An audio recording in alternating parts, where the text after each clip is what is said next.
let's take a look at the heat of combustion of food lab. Just like we burned the ethanol and isopropanol underneath a can of water, this time we burned a different fuel, Cheetos. And we made the assumption that the thermal energy released from the Cheeto was transferred to the water, and that if we can figure out how much thermal energy the water absorbed, knowing the mass of the water, the change of temperature of water, and the specific heat of water, we can ultimately determine how much energy was released by the food. So let's take a look at some sample data. I'm going to go ahead and highlight the really important numbers. The mass of the water was 100 grams. The average mass of the food that was burned up during this experiment was about 1.3 grams. And the water changed temperature by 20.15 degrees Celsius. Now, why is it so important that we know the grams of food that burned off? Well, let's say you pick a Cheeto out of the bag and it's a nice big one. Well, when you burn that one, let's say it releases 10 joules and the Cheeto was 10 grams. We'll know that the Cheeto released 1 joule per gram. What if you pick and there's like a Cheeto that's just like a half a Cheeto? You might say, oh my gosh, this is a problem, and maybe it gives off 2 joules, and you might say, oh, that Cheeto has less energy. Well, overall, yes, it's not able to give off as much energy, but it's the same material. It's still a Cheeto. So, let's say 2 grams burned off. Well, that would make sense because this Cheeto also gave off 1 joule per every gram that burns. So it's important for us to know the mass. Let's fill in the numbers here and figure out how much energy was transferred to the water from the Cheeto. So we're going to take the mass of the water, multiply it by the specific heat for water, which is always 4.2 joules, and multiply it by the change in temperature, which was 20.15 degrees Celsius. We get 8,463 joules. Again, that's how much energy was absorbed by the water.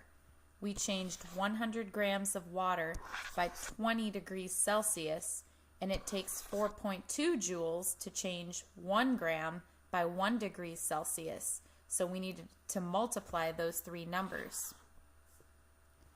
Now, bags of Cheetos don't report their energy in joules.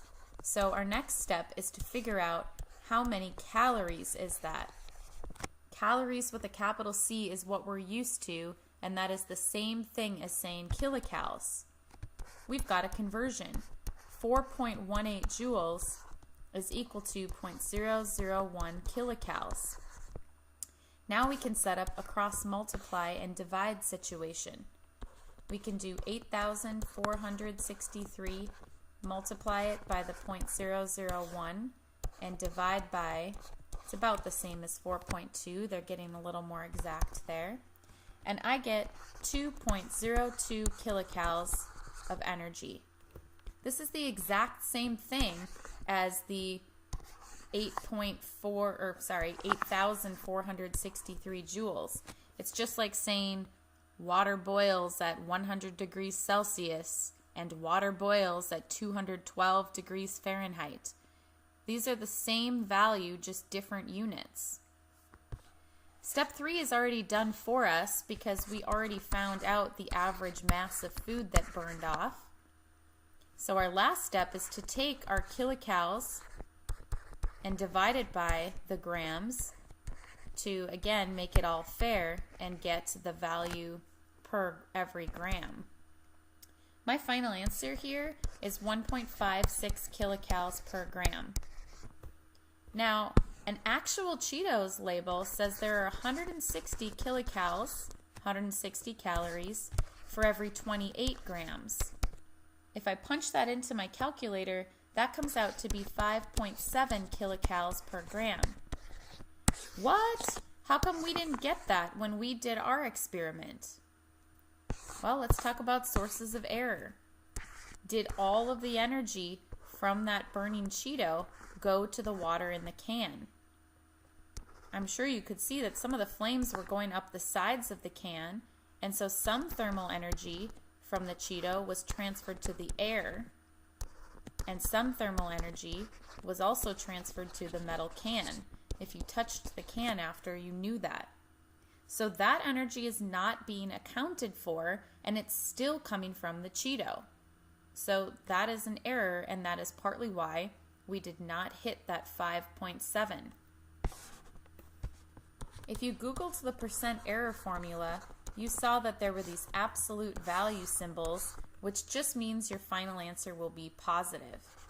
You're supposed to take what you actually got minus what you were supposed to get, the theoretical, it's the real answer, and divide it by, again, what you were theoretically supposed to get, and multiply 100 by 100.